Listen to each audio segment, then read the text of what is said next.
کہ فاستجبنا له ونجيناه من الغم، ہم نے اس کی دعا قبول کر لی اور ہم نے اسے غم سے نجات دی۔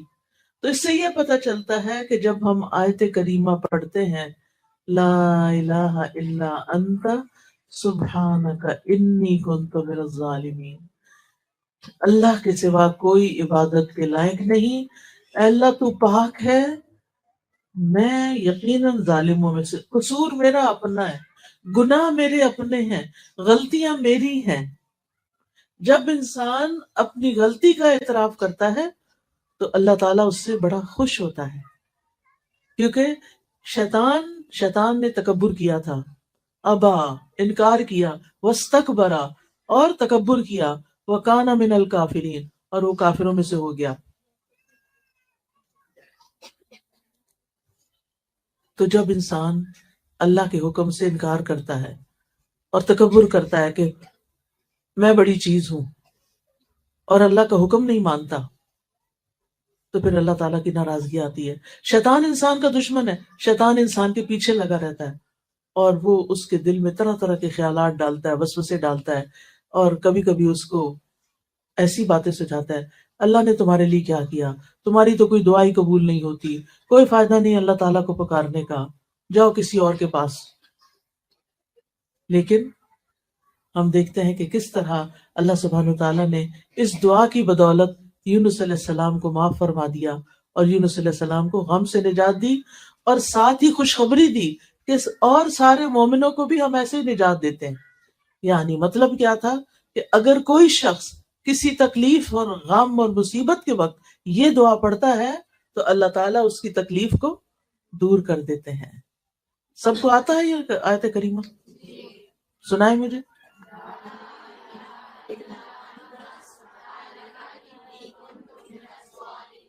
شابش، بہت ہی اچھا۔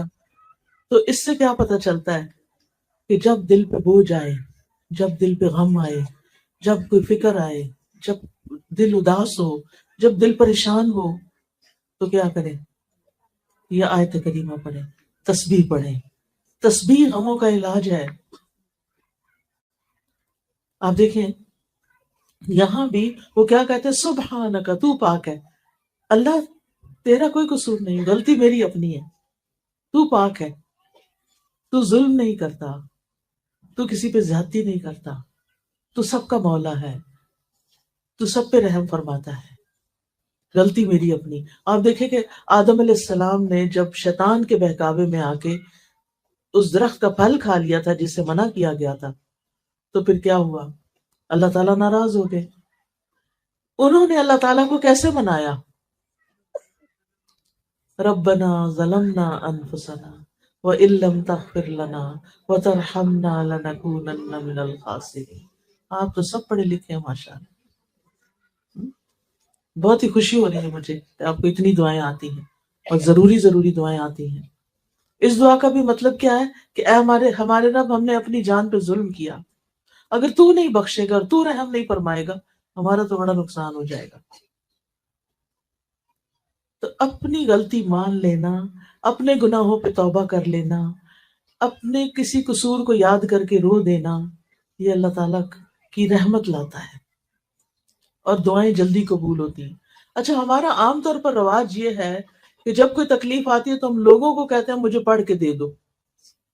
اچھا، وہ جب پڑھتے ہیں تو وہ کہتے ہیں انی کنت من الظالمین، وہ تو اپنے قصوروں کی معافی مانگ رہے ہیں، آپ کو کیا دیں گے وہ؟ انہوں نے یہ تو نہیں کہا کہ یہ لڑکی جس نے مجھے کہا ہے یہ بڑی ظالم ہے، نہیں، وہ تو نہیں کہہ سکتے۔ تو ہر انسان کو خود اپنے لیے پڑھنا چاہیے، ٹھیک ہے نا، زیادہ سے زیادہ، اور اس میں کوئی شرط نہیں ہے کہ ضرور 1.25 ہی پڑھے، آپ چاہیں تو 2 لاکھ پڑھ لیں، کسی نے منع نہیں کیا، 4 لاکھ پڑھ لیں، یا آپ چاہیں تو جتنی دفعہ آپ سے پڑھا جاتا پڑھ لیں۔ لیکن اصل چیز کیا ہے کہ آپ کے اندر ایک تاثیر ہونی چاہیے، پڑھتے وقت آپ کا دل رونا چاہیے، اللہ میری سے غلطی ہو گئی ہے، اس وجہ سے میری شامت آئی ہے، آپ مجھے معاف کر دیں۔ تو اپنی غلطیوں کا اعتراف جو ہے یہ انسان کی سرشت میں ہے، شیطان نہیں مانتا اپنی غلطی، اور جو انسان اپنی غلطی نہ مانے وہ شیطان کا بھائی ہے، ٹھیک ہے نا۔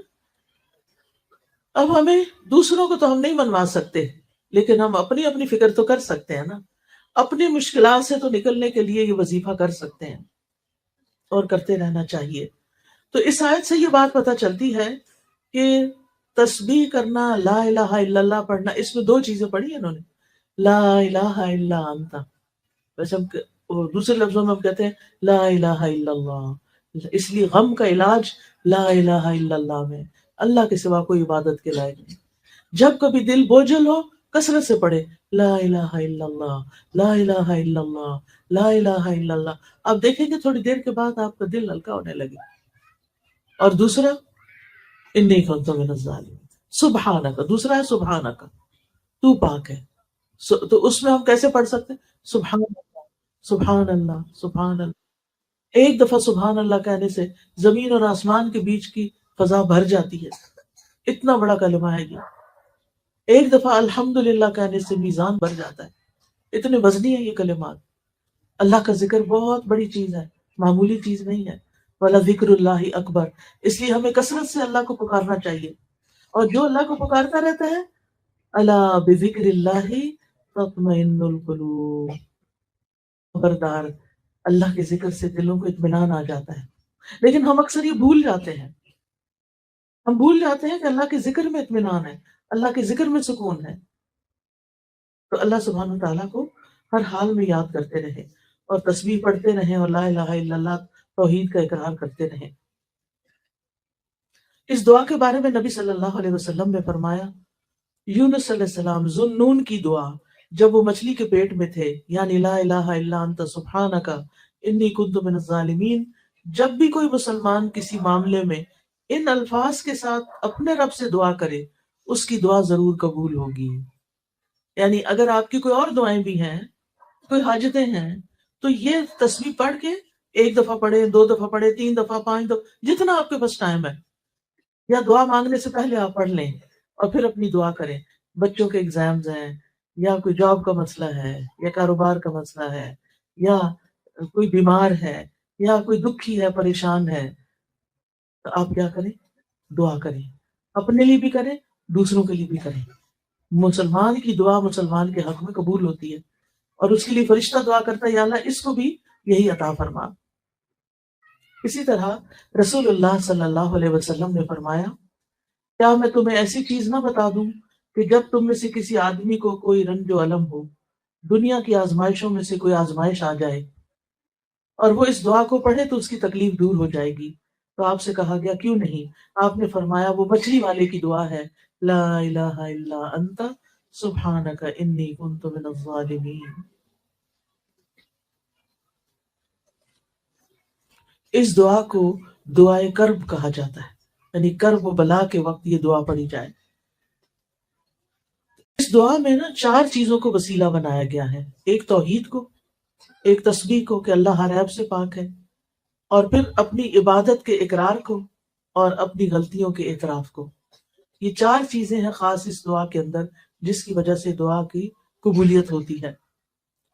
جب انسان لا الہ الا اللہ کہتا ہے، توحید کا اقرار کرتا ہے، تو اس کا مطلب یہ ہوتا ہے کہ یا اللہ میں کچھ نہیں، میرے ہاتھ میں کچھ نہیں، انسانوں کے پاس کچھ نہیں، اصل میں تو تیرا نام ہے، اصل میں تو سب کچھ کرنے والا تو ہے، شفا تو دیتا ہے، دکھی لوگوں کے دکھ دور تو فرماتا ہے، بھوکوں کو تو کھلاتا ہے، یعنی سب کچھ تو ہی کرتا ہے، زمین آسمان کا نظام تو ہی چلاتا ہے، ہر چیز تیرے اختیار میں ہے، تیرے قبضہ قدرت میں ہے۔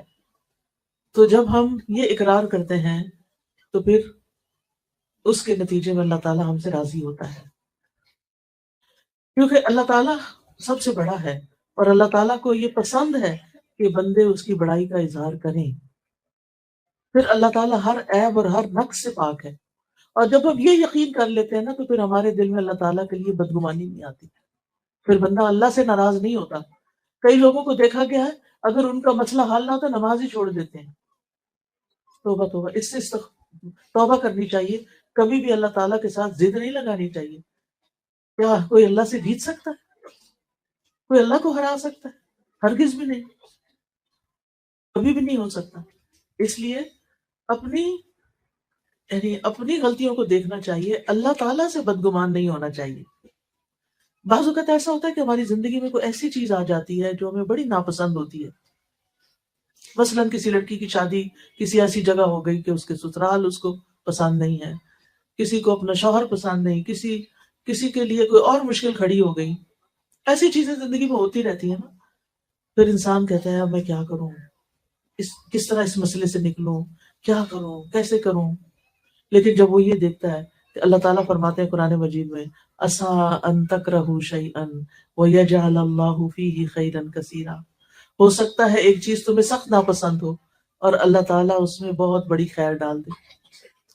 بعض اوقات آپ کی ٹرانسفر کسی اور شہر میں ہو جاتی ہے، آپ کا کاروبار کہیں اور ہوتا ہے، آپ کو اپنے دوست، ماں باپ، بہن بھائی چھوڑنے پڑتے ہیں، یہ سارے دکھ کے وقت ہوتے ہیں، لیکن پھر آپ کیا سوچتے ہیں اس میں بھی کوئی خیر ہوگی، اس کے پیچھے بھی کوئی حکمت ہوگی، اللہ تعالیٰ میرے حق میں کبھی بھی برا نہیں کرتا، اللہ تعالیٰ بڑا ہی مہربان ہے، یا اس میں کوئی خیر ہوگی، کوئی فائدہ ہوگا۔ اور بعض سلف صالحین کہتے ہیں کہ ایک میرا فیصلہ ہوتا ہے اور ایک اللہ کا فیصلہ ہوتا ہے، نافذ تو اللہ کا فیصلہ ہوتا ہے، جب وہ اللہ کا فیصلہ نافذ ہو جاتا ہے اور وہ میری مرضی کے خلاف بھی ہوتا ہے تو تب بھی میں خوش ہوتا ہوں، میں کہتا ہوں میرا رب مجھ سے زیادہ جانتا ہے، میرے حق میں کیا بہتر تھا اس کو زیادہ پتا ہے۔ مثلا آپ کو بیٹے کی بڑی خواہش ہے اور بیٹی پیدا ہو جاتی، کتنا دکھ لگ جاتا ہے لوگوں کو۔ بعض لوگ تو بیٹی دیکھتے بھی نہیں ہیں، عید ہی کو جا کے دے دیتے ہیں یا مار ڈالتے ہیں یا پھینک دیتے ہیں، ایسے بھی واقعات ملتے ہیں۔